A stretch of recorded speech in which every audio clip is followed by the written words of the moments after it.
अनन्या जंगल में अकेली बैठी रो रही थी कि तभी उसके सामने एक जहरीला काला सांप आ गया। उसे देख अनन्या बहुत ज्यादा डर गई और थोड़ा सा पीछे हटने की कोशिश की, लेकिन तभी वो सांप इंसानी आवाज में बोलने लगा, ए लड़की, मुझे कहीं छुपा दो वरना वो मुझे मार डालेगा।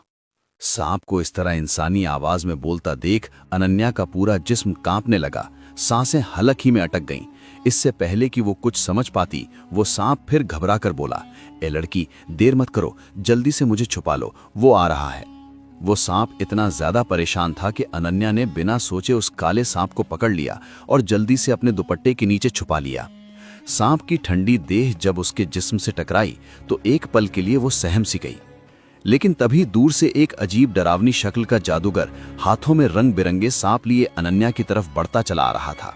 गुस्से से उसकी आंखें लाल हो रही थीं, बिखरे बाल, उसकी काली लबादा हवा में लहरा रही थी। अनन्या वहीं जमकर खड़ी रह गई। उसे देख दिल इतनी जोर से धड़क रहा था कि जैसे बाहर को निकल आएगा।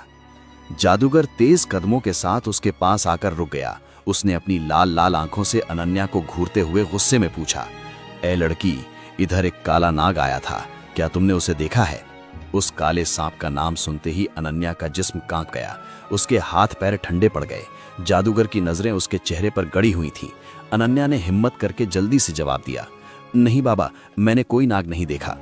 उसकी आवाज लड़खड़ा रही थी, मगर उसने खुद को संभाले रखा। जादूगर ने एक पल उसे गौर से देखा और फिर धीरे से बोला, अगर देखो तो मुझे जरूर बताना। ये कहकर वो जादूगर मुड़ा और आगे बढ़ गया। जादूगर के जाने के बाद अनन्या ने जल्दी से अपने सीने पर से दुपट्टा हटाया और उस काले नाग को बाहर निकाला। घबराहट में अनन्या ने उससे पूछा, आखिर तुम कौन हो और तुम इस तरह इंसानी आवाज में कैसे बोल पा रहे हो? नाग ने धीमी आवाज में कहा, ए लड़की, मैं तुम्हारा दुश्मन नहीं हूं, मैं एक इंसान हूं, एक श्राप में फंसा हुआ इंसान। बरसों पहले एक जादूगर क्रूराचार्य ने मेरे खानदान वालों पर भयानक जादू कर दिया था। आज तक हम पूरे खानदान वाले उसी जादू का शिकार हैं, कोई हमें आजाद कराने नहीं आया। उस नाग ने पूछा, ए लड़की, आखिर तुम इतना क्यों रो रही हो? अनन्या ने अपनी आंखों से आंसू पोंछते हुए कहा, मेरा नाम अनन्या है, मेरा इस दुनिया में मेरी माँ के सिवा कोई भी नहीं है और मेरी माँ बहुत ज्यादा बीमार है। हकीम ने कहा है कि मेरी माँ को खरगोश का शोरबा चाहिए। अगर अगले 3 दिनों में मैं उन्हें ये नहीं दे पाई तो वो हमेशा के लिए इस दुनिया को छोड़कर चली जाएंगी। ये कहते हुए अनन्या फिर से रोने लगी। अनन्या की ऐसी तकलीफ देख वो नाग कुछ पल खामोश रहा और फिर बोला, ए अनन्या, मैं तुम्हारी मदद कर सकता हूँ, लेकिन उससे पहले तुम्हें मेरी एक मदद करनी होगी।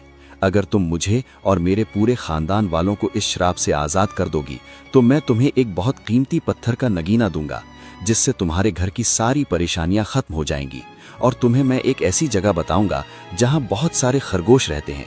मैं जंगल के बारे में बहुत अच्छी तरह जानता हूं। ये सुनकर अनन्या की आंखों में खुशी से एक चमक आ गई। उसने थोड़ा सा मुस्कुराते हुए उस सांप से कहा, बस कुछ ऐसा करो कि मेरी माँ की जान बच जाए, उसके लिए मुझे जो कुछ भी करना पड़ेगा मैं करूंगी। और फिर अनन्या उस सांप के पीछे पीछे चलने लगी। वो सांप तेजी से जंगल की गहराइयों में आगे की तरफ बढ़ता जा रहा था। कुछ दूर चलने के बाद एक टूटी फूटी कब्र दिखाई दी। उसकी दीवारें झुकी हुई थीं, दीवारों में बड़े बड़े छेद थे। ये देख अनन्या का दिल एक अजीब से अनजाने डर में डूबने लगा, क्योंकि ये जगह बहुत ज्यादा डरावनी लग रही थी। अनन्या गौर से उस टूटी हुई कब्र को देख रही थी कि तभी उसे किसी के रोने की आवाज सुनाई थी। उस कब्र के पीछे से दर्द भरी चीखें आ रही थीं, जैसे कोई दर्द से तड़प रहा हो। अनन्या ने घबराकर उस सांप से पूछा, कौन है? आखिर ये कौन है? नाग ने कहा, ए अनन्या, ये मेरी बहन शिवांगी है। उस पर भी वही श्राप का असर है।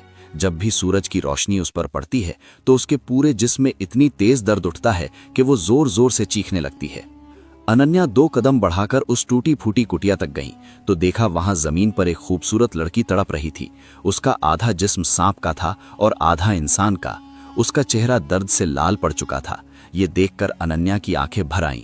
उसने रोते हुए नाग से कहा, ए नाग, आखिर तुम सब कितनी बड़ी मुसीबत में हो? मुझे बताओ कि आखिर तुम लोगों को आजाद कराने के लिए मुझे क्या करना होगा? नाग ने अनन्या से कहा, चलो मैं तुम्हें वो जगह दिखाता हूँ। इतना कहकर वो आगे बढ़ गया। ये कहते ही अचानक उस सांप की शक्ल बदलने लगी। देखते ही देखते वो अपनी असली सूरत में आ गया। उसका ऊपर का जिस्म एक बहुत ही खूबसूरत नौजवान लड़के का था, लेकिन नीचे का हिस्सा सांप का था। महक ये देख दंग रह गई। उसकी आंखें फटी की फटी रह गईं। उसने ऐसा कुछ पहले कभी नहीं देखा था। लड़के ने अनन्या से कहा, ए अनन्या, मैं तुम्हें जंगल में एक जगह ले चलता हूँ। वहाँ एक पत्थर रखा हुआ है। उस पत्थर को अपनी जगह से हटाना होगा, लेकिन यह आसान नहीं होगा। जैसे ही तुम उसे हटाओगी, जंगल कांप उठेगा, हवाएं तेज हो जाएंगी, तुम्हें डरावनी आवाजें सुनाई देंगी और साए दिखेंगे। लेकिन तुम हिम्मत मत हारना, बस उस पत्थर को हटा देना, तुम्हें कुछ नहीं होगा, सब सही हो जाएगा। अनन्या ने हिम्मत करके कहा, चलो मैं तैयार हूँ। और फिर वो सांप लड़का वीर नाग अनन्या को लेकर जंगल की गहराइयों में आगे की तरफ बढ़ने लगा। जैसे जैसे वे आगे बढ़ रहे थे, जंगल और भी घना होता जा रहा था। चारों तरफ सन्नाटा था, बस पत्तों की हल्की सी सरसराहट सुनाई दे रही थी। अनन्या के कदम भारी हो रहे थे, मगर वो रुकी नहीं।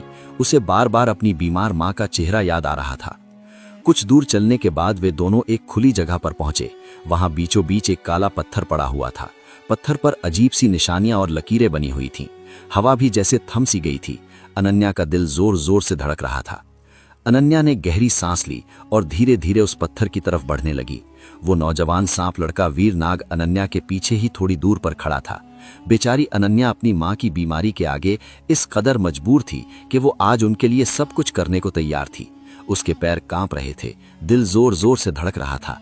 वो सांप लड़का पीछे खड़ा उसे देख रहा था। अनन्या एक एक कदम सोच समझ कर रख रही थी।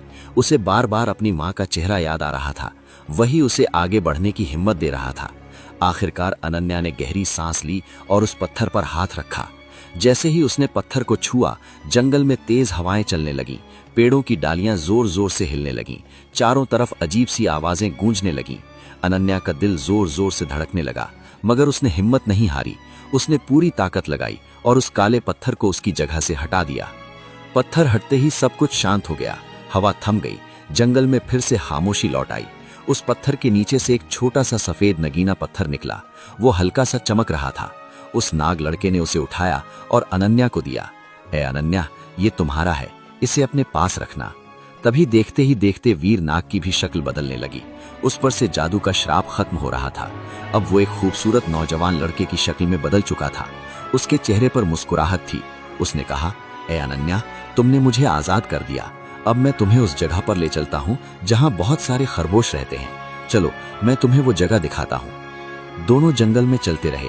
कुछ दूर जाने के बाद एक छोटा सा खरगोश झाड़ियों से निकला और दौड़ने लगा। अनन्या ने उसे देखा और तुरंत उसके पीछे भागी। वो खूबसूरत नौजवान लड़का भी उसके साथ था। खरगोश बहुत तेज दौड़ रहा था। वो भागता एक गुफा के अंदर घुस गया। अनन्या और वो लड़का भी उसके पीछे पीछे गुफा में उतर गए। गुफा के अंदर अंधेरा था। अनन्या को कुछ दिखाई नहीं दे रहा था। तभी अचानक गुफा में तेज रोशनी फैल गई और सामने वही जादूगर क्रूराचार्य खड़ा था। उसकी आंखों में गुस्सा भरा था। वो जोर से हंसा और बोला, आखिर मेरा खरगोश तुम्हें यहां तक ले आया। मैं तुम दोनों पर नजरें रखे हुए था, अब तुम मेरे काबू में हो। जादूगर ने अपनी छड़ी घुमाई और एक जादू किया। अगले ही पल अनन्या और वो खूबसूरत नौजवान लड़का एक अंधेरी कोठरी में जाकर बंद हो गए। चारों तरफ पत्थर की दीवारें थीं, कोई रास्ता नहीं था। रात का वक्त हो गया। उस लड़के ने अनन्या से कहा, अनन्या, तुम मेरी वजह से इस मुसीबत में फंसी हो, लेकिन मुझे इस गुफा से निकलने का एक खुफिया रास्ता पता है। तुम यहाँ से निकल जाओ और मुझे उम्मीद है कि तुम मुझे और मेरी बहन को आजाद कराने जरूर आओगी। अनन्या ने उसकी बात मानी। लड़के ने गुफा के पीछे ही एक छोटा सा रास्ता दिखाया। अनन्या उस रास्ते से बाहर निकल गई। वो भागते हुए जंगल से बाहर आई, मगर इतनी दूर आ गई थी कि उसे अपने घर का रास्ता नहीं मिल रहा था। वो चलती रही और एक दूसरे शहर में पहुंच गई। शहर में हर तरफ परेशानी थी, लोग डरे हुए थे। अनन्या ने एक बूढ़ी औरत से पूछा कि यहाँ क्या हो रहा है, आखिर यहाँ के लोग इतना ज्यादा घबराए हुए क्यों नजर आ रहे हैं। बूढ़ी औरत ने जवाब दिया, ए बेटी, बादशाह ने ऐलान किया है कि अगर 2 दिनों के अंदर मेरी राजकुमारी के लिए मुल्क का सबसे खूबसूरत लड़का नहीं मिला तो वो पूरे शहर को आग लगा देगा। उनकी बेटी राजकुमारी की शादी के लिए वो ऐसा लड़का चाहते हैं जो सबसे ज्यादा खूबसूरत हो। ये सुनकर अनन्या को उस खूबसूरत नौजवान लड़के वीर नाग की याद आ गई। उसने सोचा कि अगर मैं वीर नाग को आजाद करा के यहाँ ले आऊं तो शहर के लोग बच जाएंगे और वो लड़का भी आजाद हो जाएगा। उसने फौरन बादशाह के दरबार में जाने का फैसला किया। आखिर लोगों से पूछते हुए अनन्या दरबार पहुंची और बादशाह के सामने हाजिर होकर बहुत अदब से कहने लगी, महाराज, मुझे एक बहुत खूबसूरत लड़के के बारे में पता है। आपके पूरे मुल्क में उससे ज्यादा खूबसूरत लड़का कोई नहीं होगा, लेकिन वो लड़का इस वक्त एक जादूगर क्रूराचार्य की कैद में है। मैं उसे आजाद कराना चाहती हूँ, लेकिन अकेले नहीं कर सकती। इसलिए मुझे आपके सिपाहियों का एक लश्कर चाहिए जो मेरे साथ उस जंगल तक चले और उस नौजवान खूबसूरत लड़के को आजाद करा के आपके पास लेकर आए। बादशाह ने एक पल के लिए अनन्या की तरफ थोड़ा गुस्से भरी नजरों से देखा और फिर कहने लगे, ए लड़की, अगर तुम झूठ बोल रही होगी और तुम ऐसा नौजवान लड़का नहीं ला पाई तो बीच बाजार तुम्हारा सर काटकर सूली पर लटका दिया जाएगा। लेकिन अगर तुम सच कह रही हो तो तुम्हें इनाम मिलेगा। जाओ, लश्कर तुम्हारे साथ जाएगा। अनन्या सिपाहियों का लश्कर लेकर वापस उस गुफा की तरफ चल पड़ी। जब वे सब गुफा के पास पहुंचे तो जादूगर क्रूराचार इतनी बड़ी फौज देखकर डर के मारे गुफा के पीछे वाले दर से भाग निकला। अनन्या ने जल्दी से गुफा के अंदर जाकर ताकतवर सिपाहियों से उस कोठरी का दरवाजा खुलवाया। वो खूबसूरत नौजवान लड़का वीरनाग वहां खामोश बैठा था। उसने अनन्या को देखा तो उसके चेहरे पर मुस्कुराहट आ गई। अनन्या ने कहा, चलो हमें जल्दी से यहाँ से निकलना होगा। अनन्या ने वहां पड़े खरगोश को भी उठा लिया। दोनों जल्दी से गुफा से बाहर निकल आए। सिपाहियों ने उन्हें घेर लिया और सुरक्षित शहर की तरफ लेकर चल पड़े। जब वे दोनों सिपाहियों के साथ बादशाह के शाही दरबार में पहुंचे तो सब लोग उस खूबसूरत नौजवान लड़के को देखकर हैरान रह गए। वो सच में बहुत ज्यादा खूबसूरत था। राजकुमारी जब बाहर आई और उसने उस खूबसूरत नौजवान लड़के को देखा तो वो फौरन उस पर फिदा हो गई। उसने अपने बाप बादशाह से कहा, बाबा, मैं इसी से शादी करूंगी। ये सुनकर बादशाह भी बहुत ज्यादा खुश हुआ और फिर उसने अनन्या को बुलाया और कहा, ए लड़की, तुमने मेरी राजकुमारी को खुश कर दिया है। तुमने हमारे शहर को बचा लिया। ये इनाम कबूल करो। और फिर बादशाह ने अनन्या को सोने चांदी से भरी 2 बड़ी टोकरियां दी। अपने हाथों में इतनी ढेर सारी दौलत देख अनन्या की खुशी का ठिकाना नहीं रहा। उसने बादशाह का शुक्रिया अदा किया और फिर बादशाह से कहा, महाराज, मुझे अपने घर जाना है। मेरी माँ बहुत ज्यादा बीमार है। बादशाह ने कहा, बेटी, तुम अकेली नहीं जाओगी, बल्कि तुम शाही सवारी में जाओगी। और फिर बादशाह के हुक्म पर जल्दी जल्दी अनन्या के लिए एक शाही पालकी का इंतजाम किया गया। अनन्या उस पालकी में बैठी, सोने चांदी की टोकरियां साथ लेकर। वो खरगोश भी उसके साथ था। जाते जाते उसने दूर से वीरनाग को हाथ के इशारे से शुक्रिया किया और फिर पालकी आगे बढ़ गई। शाही सवारी ने अनन्या को उसके घर तक पहुंचा दिया। जब वो घर के अंदर गई तो उसकी मां चारपाई पर लेटी हुई थी। वो जिंदगी की आखिरी सांसें गिन रही थी। अनन्या ने फौरन वो कीमती सफेद नगीना अपनी मां की तकिया के नीचे रखा और फिर हकीम को घर बुलाया। हकीम ने खरगोश को देखा और कहा, हाँ बेटी, ये बिल्कुल सही है, मैं इसका शोरबा बनाता हूँ। हकीम ने खरगोश का शोरबा बनाया। अनन्या ने अपनी माँ को वो शोरबा पिलाया। पहले दिन माँ की सांसें थोड़ी आसान हो गईं। दूसरे दिन उनके चेहरे पर हल्की सी रौनक आ गई और तीसरे दिन वो उठकर बैठ गईं। अनन्या की आंखों में खुशी के आंसू आ गए। उसकी माँ बिल्कुल ठीक हो चुकी थी। अनन्या ने सोने चांदी की टोकरियों को घर के अंदर ही एक जगह लाकर दफन कर दिया। वो रोज उनमें से थोड़े थोड़े पैसे निकालती और घर का खर्च चलाती। धीरे धीरे उसने अपना एक छोटा सा कारोबार शुरू कर लिया। वो कपड़ों का व्यापार करने लगी। कुछ ही महीनों में उसका कारोबार बढ़ने लगा।